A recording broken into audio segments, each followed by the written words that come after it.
Jean Chouan was the nom de guerre of the Frenchman, Jean Cottereau, who was born at Saint-Berthevin, near Laval, in the department of Mayenne on 30 October 1757 and died 18 July 1794 at Olivet, also in Mayenne. He was a counter-revolutionary, an insurrectionist, and a staunch royalist. Of the four Cottereau brothers, Jean, Pierre, François, and René, Jean, the second-born, was the one called Chouan by their father. Others say his nickname came from an imitation of the call of the tawny owl he customarily used as a recognition signal. Less flatteringly, Jean's young comrades nicknamed him the Boy Liar. The 1926 Louis Morat film, Jean Chouan, starred Maurice Legrenet as Chouan. Note of warning: much of the biographical material on Jean Chouan is based on the work of Jacques-Duché des Sapos, in a work written in 1825 at the request of the King, Charles X, who ruled France from 1824 until 1830. Sapos is unapologetically a royalist partisan, and he presents a number of claims that may be unfounded. The story of Jean Chouan is, therefore, almost certainly, in large part, legendary. The persistence of the legend can be explained by the fact it has been continuously nourished by a small faction of Catholics and royalist legitimists who have remained active up to the present day. So, Chouan's role in history is, at best, questionable, and archives, even those belonging to aristocrats living in the region, indicate that he was completely unknown prior to the Bourbon Restoration in 1814. One thing is certain: the Republicans, in their effort to quell the insurgency, contributed to the birth of the legend. The name, Jean Chouan, may, in fact, have been invented by Republican authorities who were unable to name the true leaders of the insurrection against their own 1789 revolution, the revolution that had unseated the royal House of Bourbon in the first place. There is, in much of the Jean Chouan material, a slight whiff of Robin Hood and his merry men. Chouan is a romantic hero who, with a small band of devoted followers living in the forest, staged courageous raids against a hated regime. How much of this is romantic legend and how much is historically factual will probably always be open to debate, but, in either case, the shoddiness of the history of this hero embarrasses many historians. The tales, true or not, have proved to be a rich source of literary inspiration. Nonetheless, it should be remembered that there is a history, indisputably true, associated with the figure of Jean Chouan. It is the history of a bloody and costly civil war in western France. Origins: Pierre Cottereau, a lumberjack and maker of wooden shoes, lived with his wife, Jean Cottereau, as a tenant at La Closerie des Poiriers, a farm halfway between the villages of Saint-Ouen-des-Trois and Beaune-la-Forêt in Mayenne, France. Tenancy on this piece of property had been established by the Monet family about 1750. The elder Cottereau, like his father before him, made his family's living by crisscrossing the wooded regions of western France. From the forest between Mondevert and La Perta to the forest of Concise, felling trees, stacking and seasoning the timber, and making wooden shoes, which he sold in the villages of Mayenne. From the local parish registers, particularly those of the parish of Olivet, where the Closerie des Poiriers was located, it is clear that this was a region deep in economic misery throughout the second half of the 18th century. For example, in several birth records, there is the notation, "Any acute sur la land," indicating that the child's parents were likely to have been casual workers sleeping rough. So great was the misery of the forge workers at Port Brillat, owned by the Prince of Talmont-Saint-Hilaire, Antoine Philippe de la Trémoille, that they took part in the French Revolution, joined the National Guard and became ardent Republican patriots. Workers at La Brulata behaved similarly. The Cottereau family came from a line of merchants, notaries, and priests, and, unlike most of his neighbors, Pierre was literate and respectable. His children, however, were violent, quarrelsome, lazy, and resolutely ignorant. Without doubt, the father's prolonged absences, cutting timber in distant forests, carving shoes, selling his sabots over a wide swath of Mayenne, deprived the Coteroux children of an authority figure. Further, since their mother was illiterate, as was common at that time, the Coteroux children were also largely unschooled. Their father died in 1778 when Jean Chouan was 21 years old. Pierre the Younger, Jean's only elder brother, proclaimed himself a saboteur like his father, but he was neither so skillful nor so industrious as his father had been. To survive, all 6 Coteroux, 4 brothers and 2 sisters, became involved in salt smuggling. Before 1790, the gabelle was a very unpopular tax on salt. Traditionally, France has been composed of a collection of regions, former duchies, principalities, or independent kingdoms,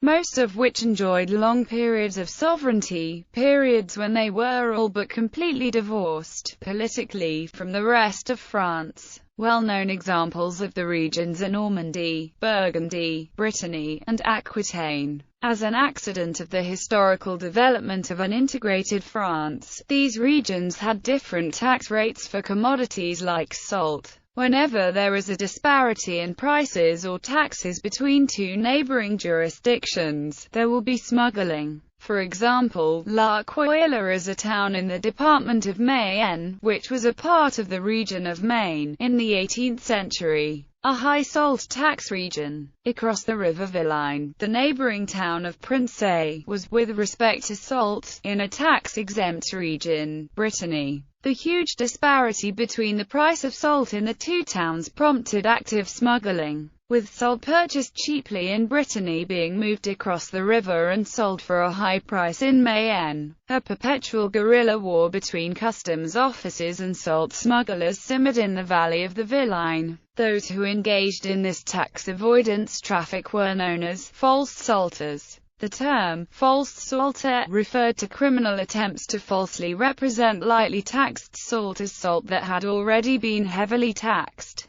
Between 1730 and 1743, 585 salt smugglers were deported to New France. Jean Chouan and his brothers, François and René, were actively involved in this kind of commerce, and, although they knew the territory intimately, including all of the places in the forests of the borderlands where illicit salt might be hidden, they were stopped on several smuggling trips and narrowly avoided arrest. Aside from their smuggling activities, the Coteroux conducted a number of shady enterprises in the Missisden woods that surrounded their house at the Closerie des Poiriers. Sometime before 1780, Jean Coteroux, in the company of his brother, René, and a few others, were in the forest drinking moonshine alcohol, in breach of the laws of Olivet, when they were surprised by 2 local constables, Pierre Beriteau and Jean Guiton. A brawl ensued. When it was over, a surgeon from Laval declared that one of the 2 was so badly injured that he could not stand to be transported to hospital. Instead, he was transported to an inn at Saint-Ouen-des-Trois, where he remained for several weeks.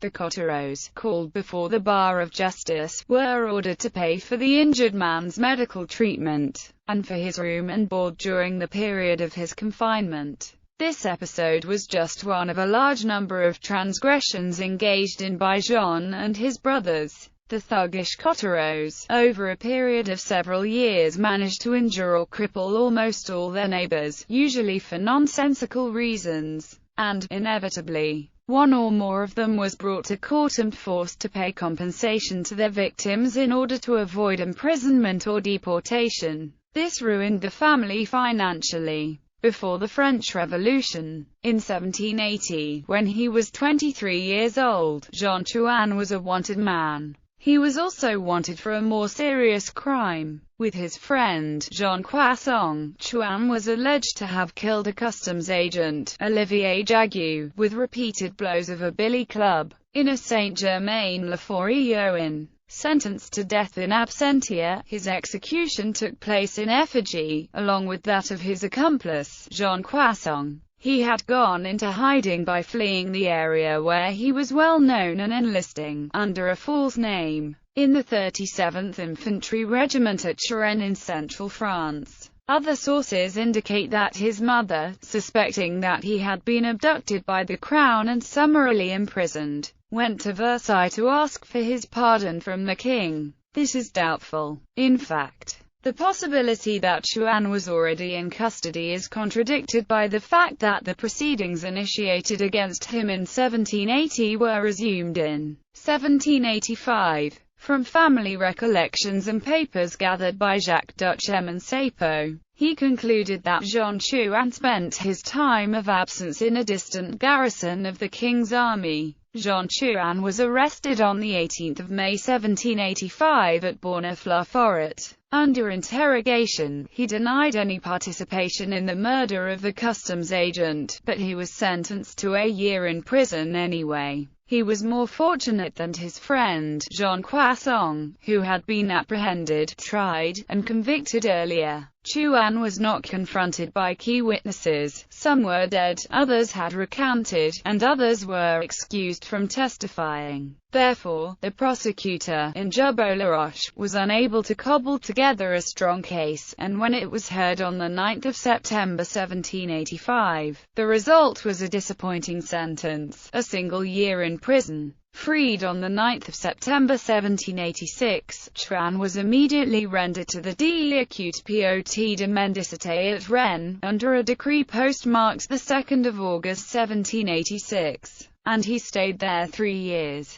Upon his release, he took work as a servant in the household of Marie Le Bourdaise, the widow of Alexis Olivier, a cousin, then living in Chouan's home parish of Olivet. The widow's son was a priest, Alexis Olivier, so Chouan took on an air of semi-respectability that helped to deflect any new suspicions about his criminal character. Discontent. The French Revolution broke out in 1789, and it soon became apparent that the victorious Republicans intended not only to overturn the monarchy but to redefine relations between the state and the Roman Catholic Church as well. Laws were passed by the new National Constituent Assembly to reform the Church and, little by little, to erode its traditional powers and prerogatives. For example, on the 11th of August 1789, tithes were abolished. On the 2nd of November 1789, Catholic Church property, chiefly farmland and other real estate, held for the purpose of generating church revenue, was nationalized. On the 13th of February 1790, monastic vows were forbidden, and all ecclesiastical orders and congregations were dissolved, excepting those devoted to teaching children and nursing the sick. On the 19th of April 1790, the administration of all remaining church property was transferred to the state. The final stroke was the Civil Constitution of the Clergy, passed on the 12th of July 1790. Which entirely subordinated the Roman Catholic Church in France to the French government. Going forward, bishops and priests were to be elected locally, and those casting ballots, the electors, were required to sign an oath affirming their loyalty to the Constitution. There was no requirement that the electors be Catholic. So this created the ironic situation that Protestants and Jews could elect nominally Catholic priests and bishops. Under the civil constitution, new bishops were required to swear their loyalty to the state in far stronger terms than they ever had under any prevailing religious doctrine. From the beginning of 1791, landowning priests were forced from their parishes, and they were replaced by elected priests, without property, who had sworn an oath to the civil constitution. More importantly, the possessions of the clergy, and other property which had been owned by the Church for centuries, were put up for sale in order to refill the coffers of the royal treasury, which, as had become painfully obvious during the crisis of the Estates General, were virtually empty. Naturally, reactions to these new laws were strong and varied. A substantial number of French citizens heartily approved, and even the reformist faction within the Church could not find fault with some of the measures, especially those that denied the Church the right to continue to operate like a business, rather than as a spiritual institution. Others were adamantly, even violently, opposed. Predictably, those who abhorred the ecclesiastical reforms were also those who, most doggedly, supported the monarchy. Reactions also vary geographically. An interesting indicator of local sentiment was the percentage of priests who were willing to swear allegiance to the new constitution. In dioceses near Paris and in the southeast, more than 9 of 10 priests were willing to take the oath. On the other hand, the percentage of swearing priests was lowest in Brittany, in some small pockets in the northeast, and in Nîmes and Toulouse in the south, all between 1/3 and 1/2. Jean Chouan, given his situation as a displaced employee of the Abbey, Alexis Olivier, could not remain passive.